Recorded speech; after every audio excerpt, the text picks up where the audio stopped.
Achille Kapanga est là, comme je l'avais annoncé, ancien maire de Béni, mais aussi analyste politique indépendant. Il faut le préciser, personne ressource pour Télé 50, toujours là pour décrypter, analyser, commenter l'actualité. Merci pour ces différents honneurs que vous faites à notre chaîne, Monsieur Achille Kapanga. Bienvenue à vous, bonsoir. Merci beaucoup, je vous remercie pour l'invitation. Je remercie le millier de téléspectateurs qui nous suivent à l'instant. Nous pensons que c'est une fois pour nous l'occasion de parler de la RDC. Ouais, qui découvre beaucoup de choses à travers, par le biais de vos analyses. On va commencer d'abord par les négociations à Doha, au Qatar. C'est normalement la suite de ce qui a été convenu entre le chef de l'État Félix Tshisekedi et Paul Kagame lors de leur rencontre toujours à Doha. Pourquoi est-ce que, d'après vous, ces négociations ne semblent pas marcher pour l'heure? Bon, en fait, pour que les négociations marchent, ouais, il faut d'abord qu'on sache, on négocie sur quoi. Vous savez, quand on parle de Doha, il faut voir l'aspect profond que regorge Doha. Doha, c'était un milieu où il y a un boom économique au niveau du monde entier. Donc, ça montre que quand la question de la RDC doit être traitée à Doha, c'est qu'elle a déjà dépassé l'aspect politique régional et sous-régional. Maintenant, ça prend un aspect mondial. Si la question devait être traitée au niveau régional ou sous-régional, on resterait peut-être en Angola, au niveau peut-être du Kenya et consorts. Mais quand on sort déjà de ce format-là, régional et sous-régional, et qu'on se retrouve déjà en dehors de nos frontières par circuit à Doha, c'est une preuve que le conflit congolais a dépassé la dimension dont beaucoup déjà passé, mais elle a atteint une dimension peut-être où le monde entier maintenant a les yeux. Puisque Doha, là on voit les États-Unis, on voit tous les grands du monde qui se retrouvent à Doha.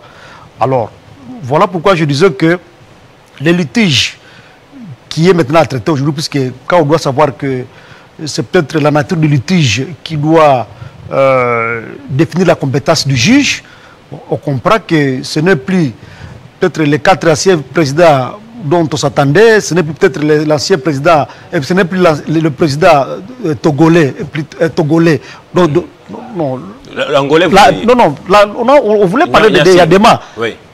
Que ce n'est plus lui peut-être qui doit venir. Maintenant, la dimension a été autre. Oui. Alors, la question maintenant qui est celle-ci, on veut traiter quoi exactement? Les litiges là concernent quoi? Qu'est-ce qu'on veut traiter par rapport à cette grande question-là? Ça cache quoi, Kagame et notre président de la République? Il y a quoi que Doha veut résoudre?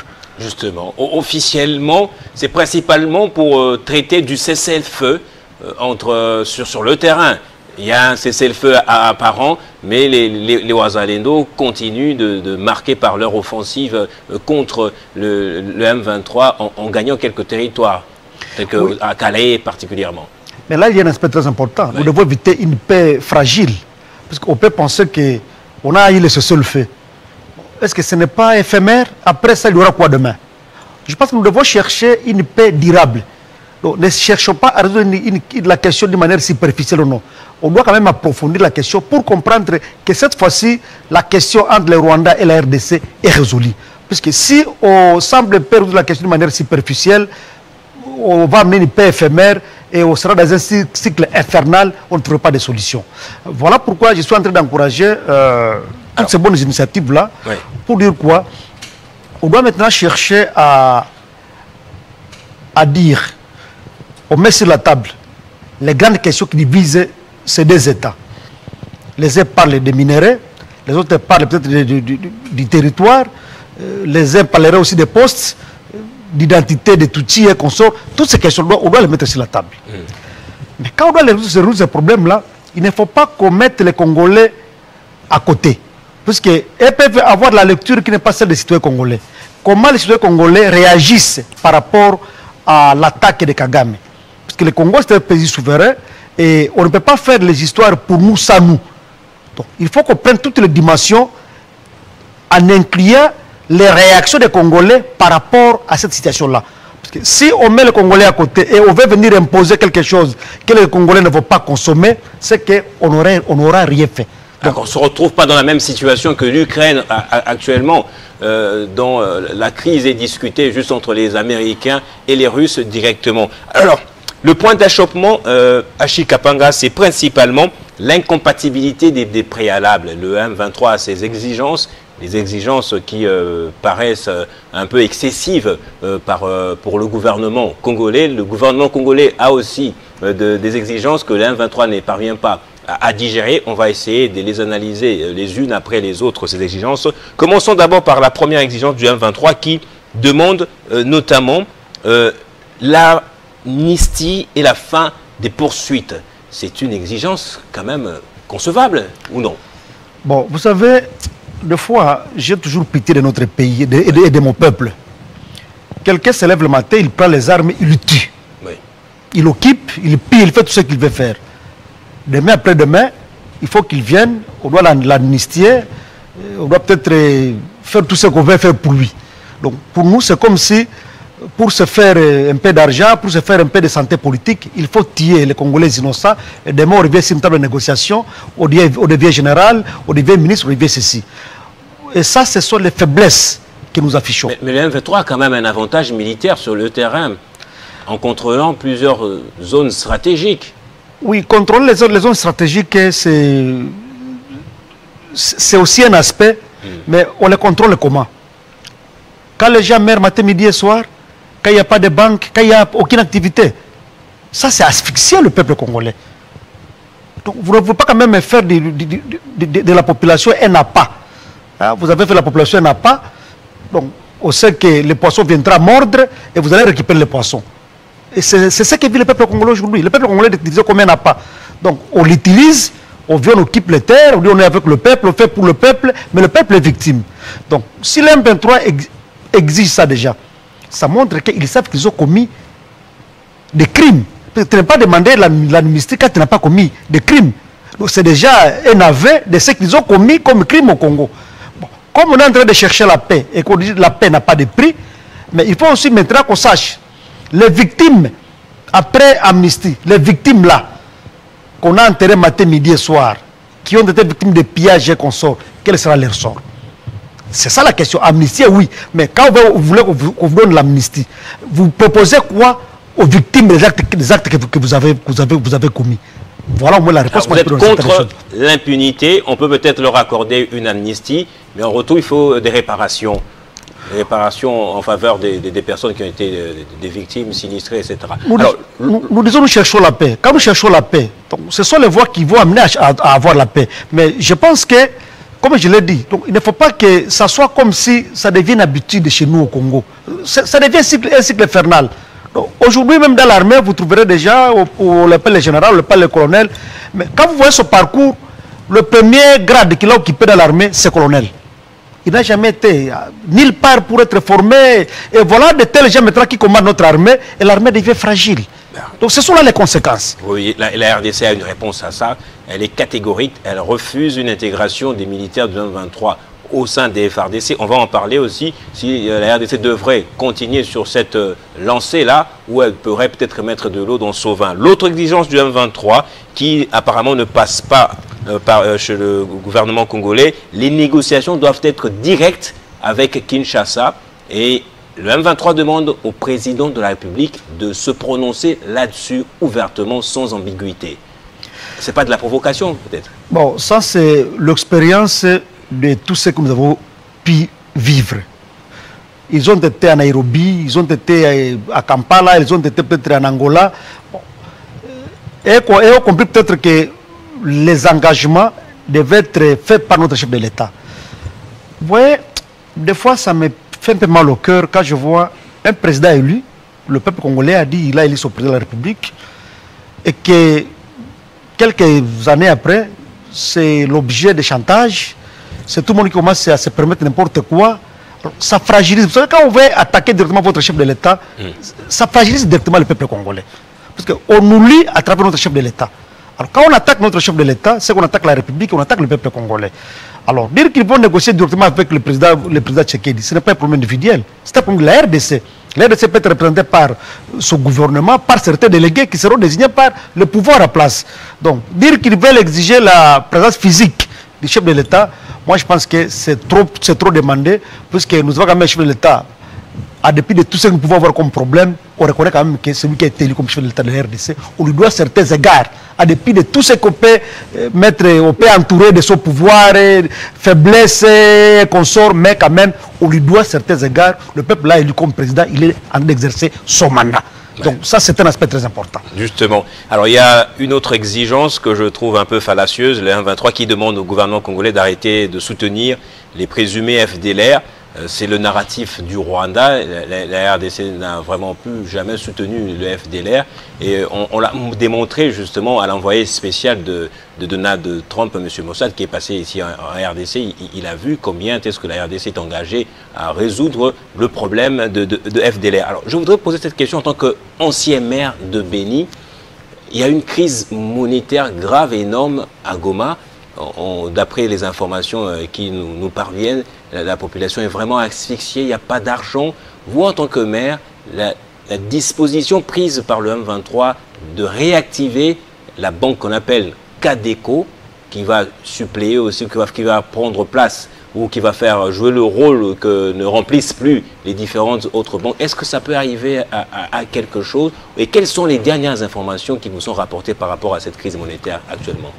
Vous savez, avec l'AFDEL, il avait l'adhésion du peuple. Oui. Le peuple était prêt pour que Mobutu parte, et là où Kabila arrivait, on dansait, on chantait, vous sentiez que la vie reprenait sitôt. Goma est tombé quelques temps après, la vie a repris, et ainsi de suite. Mais là où nos amis arrivent, vous sentez que c'est l'invivable qui arrive.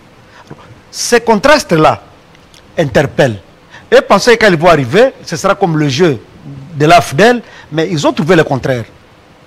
Parce que vous ne pouvez plus jouer avec le peuple congolais aujourd'hui qui a quitté la souffrance depuis 1997 et voulant lui amener la souffrance. Le peuple a de prendre conscience quand même. Je voudrais qu'on analyse un peu.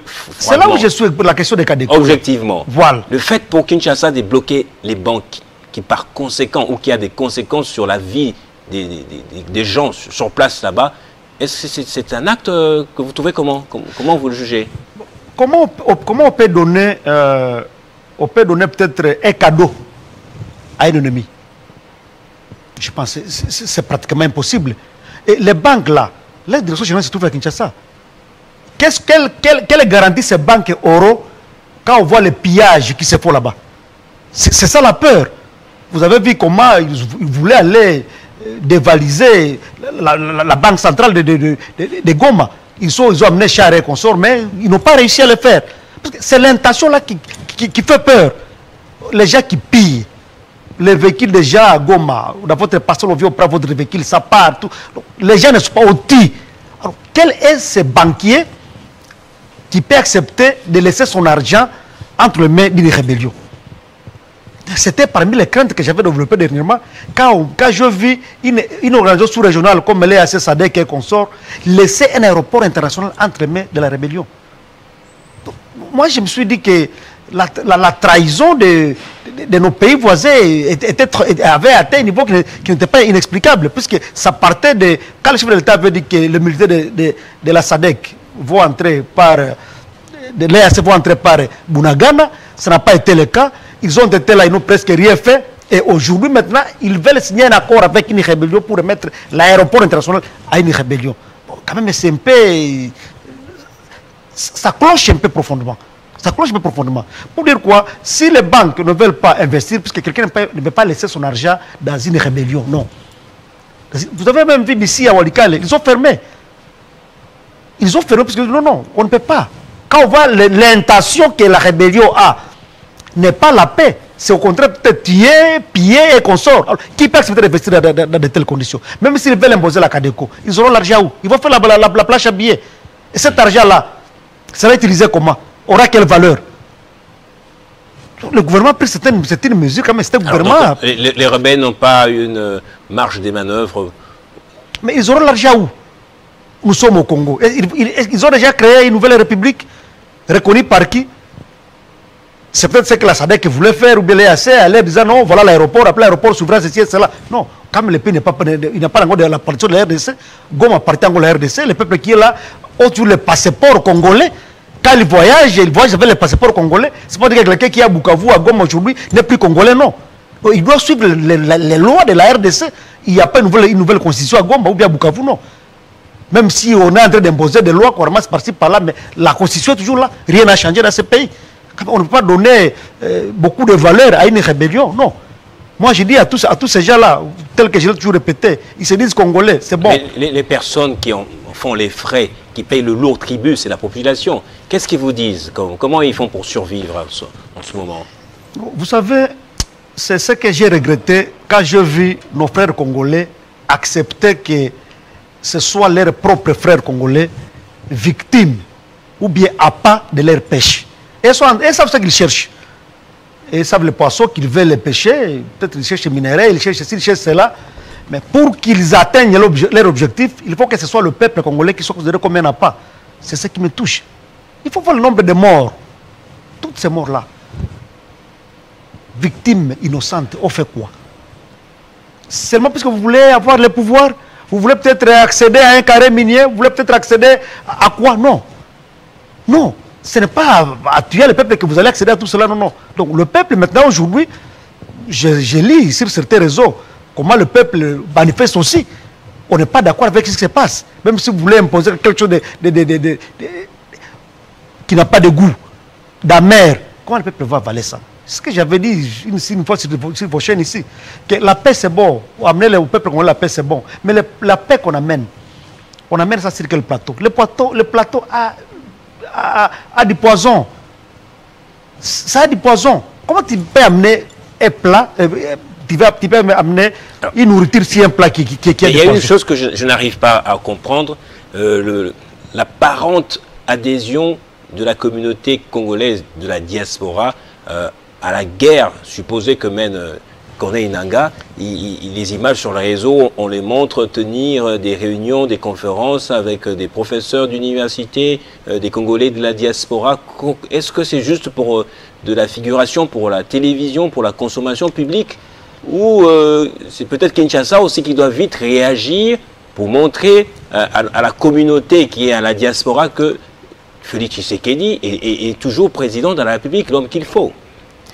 Vous savez, quand on fait le marketing politique, oui, on utilise plusieurs voies.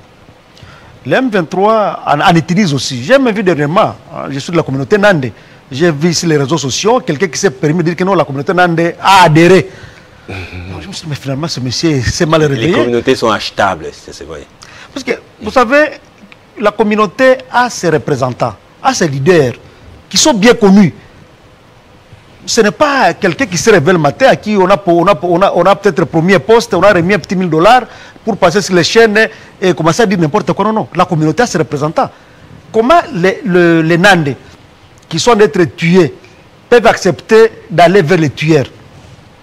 Quand on se pose certaines questions, les Nandés qu'on enterre matin, midi et soir, dont on a ravi ça et tout ça, comment ils peuvent accepter d'aller vers les tueurs? Alors on peut conclure que donc, ce sont des montages, puisqu'ils ne sont plus sur le terrain, puisqu'ils ne combattent plus, ils sont maintenant en train de faire de la communication politique à grande échelle, de la manipulation politique. Voilà. Alors le gouvernement congolais devrait peut-être en faire autant aussi. Bon, notre gouvernement a un problème. Oui. Le problème que nous avons, c'est quoi? Il y a des tensions et des fissures au sein de l'Union sacrée. Donc il n'y a pas une même perception de la politique du pays au sein de l'Union sacrée. C'est l'Union sacrée qui dirige le pays. On a même vu ça pendant les consultations. Vous verrez le langage de caméra, n'est pas celui de débattre le Kwebo, n'est pas. C'est là où il y a d'abord le problème. Ceux qui dirigent le pays ne sont pas unis. Chacun voit ce qu'il peut gagner, ce qu'il peut faire. Et il y a des frustrations avec l'ancien gouvernement qui était sorti, rappelez-vous, quand certains ministères ou bien certains ténors de l'Union sacrée ont vu leur portefeuille être peut-être cédé à d'autres regroupements et consorts, ça crée des frustrations. Et d'ailleurs, je l'ai répété que ces consultations dont on fait allusion, il y avait un vocabulaire qui n'était pas adapté. Parce qu'on dit consultation pour formation d'un gouvernement d'union nationale. Donc, ça a montré que tout le monde qui voulait aller là-bas, y allait pour les postes du ministère. Donc, les gens ne sont pas partis là-bas pour la question de la paix de ces pays. Non. L'objectif était pour que je participe au gouvernement d'union nationale. Moi, ce vocabulaire-là a biaisé les démarches. Voilà pourquoi vous voulez même voir quelqu'un quitté fraîchement de l'audience chez Berande, le professeur Berande, vous allez lui poser la question, il ne va rien dire de Mobondo, il ne va rien dire de l'Est. Des vrais problèmes. Non, il faut peut-être que qu'on revoie la taille du gouvernement. C'est presque ça qui concerne les Congolais. Et ça là où il y a le danger. Donc, si l'ennemi profite, c'est parce que nous-mêmes, nous lui laissons les terrains. Donc, on est préoccupé par d'autres histoires, alors que tous, on devait être focalisés vers la question de la guerre, tenir le même langage, avoir les mêmes attitudes, et surtout, amener les chefs de l'État à agir. Parce que, vous savez, ce sont les politiciens qui doivent mettre un peu de pression pour que les chefs de l'État agissent. Mais quand quelqu'un ne sait pas aller dire au chef de l'État la vérité, et quand vous voulez aller dire au chef de l'État quelque chose, on vous traite déjà de traître, il faut que vous vous lipande. Comment vous voulez qu'on puisse évoluer dans les mensonges, dans peut-être dans une histoire là où le chef ne peut peut-être prononcer sa politique, c'est la démagogie. On doit éviter ça. Et c'est ça le danger. Parce que le chef de l'État a besoin de vraies informations. Il a besoin des actions, bien des orientations qui peuvent faire que la paix soit là. Alors, puisqu'on a déjà conclu, on a terminé avec les consultations politiques, on doit avoir ce gouvernement d'union nationale quand même. Bon, le gouvernement là va résoudre quel problème? C'est ça la question qu'il faut se poser. Il y a quand même la théorie de l'investissement. On a sorti beaucoup de moyens pour ces consultations. On ne peut pas faire autrement. On sera plus aventurier, on sera encore davantage ridiculisé si on ne sortait pas ce gouvernement. Bon, vous savez, même s'il y a certaines personnes, ressources, je l'ai toujours répété, qu'il y a certaines personnes qui peuvent représenter quelque chose. On peut dire par exemple au pas de la presse de la RDC. Si on ne voit pas peut-être Jean-Marie Kassamba par exemple, tout le monde va dire, vous venez où est Jean-Marie Kassamba? Donc il y a des personnes qui elles-mêmes représentent quelque chose. Donc, on n'a pas consulté les vraies personnes. Bon, il y a des personnes qui représentent quelque chose et qui ont peut-être un pouvoir. Malheureusement, ces personnes-là, quelque part aussi, pensent que sans elles, le Congo ne peut pas marcher.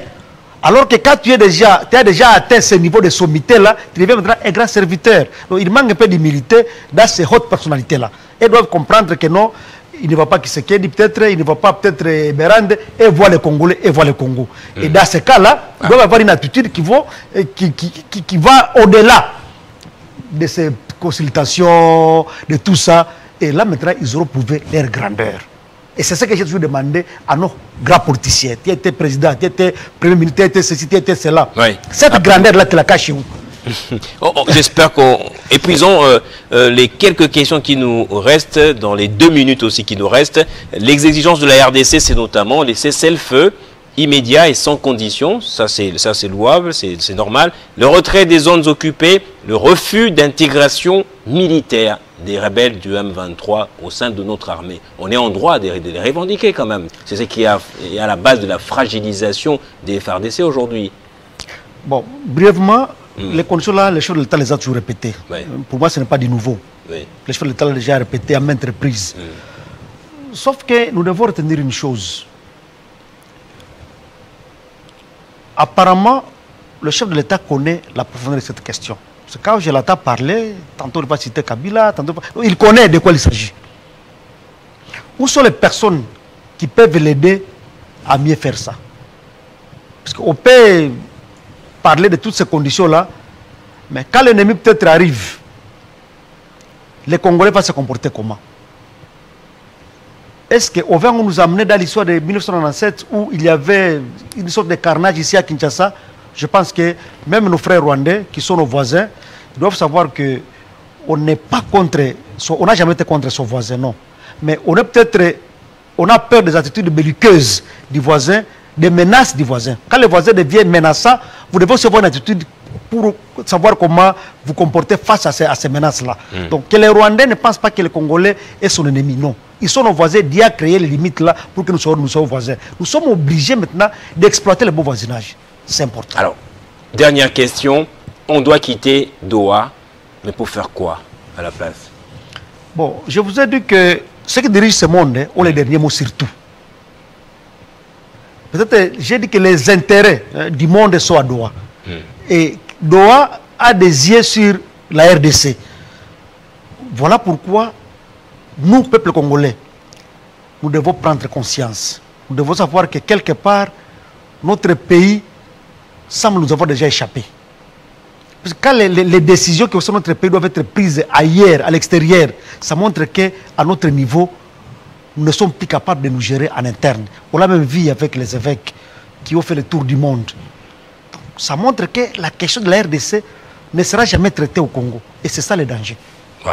C'est ça le danger. Donc nous devons fournir beaucoup d'efforts pour mettre de côté nos petits conflits, pour qu'on voie le Congo unis, les politiciens congolais unis, et parler le même langage pour que l'ennemi n'en profite pas. Merci. Si on va à la Doha, tout ça, parce qu'on nous trouve faible, on voit que merci dans nous, beaucoup, Achille Kapanga, d'être passé ce soir encore, et on espère vous revoir au plus vite pour d'autres analyses. Merci. En tout cas, merci beaucoup, merci de me recevoir. Je pense que la Télé 50, c'est notre chaîne que nous aimons. Et nous remercions l'initiateur, le DG, et nous pensons que notre dernier mot est simple. La paix, la solution à ce pays ne viendra pas d'ailleurs. Il faut que les Congolais eux-mêmes prennent le taureau par les cornes. Notre deuxième invité est là. On se rend donc à présent à Muanda, un des territoires de la grande province du Congo central, à qui le chef de l'État avait fait un cadeau de près de 10 millions de dollars destinés à la construction des travaux d'intérêt public ou d'intérêt général. Mais malheureusement, cet argent n'a pas été bien géré. On en parle avec nous, avec lui plutôt, restez avec nous.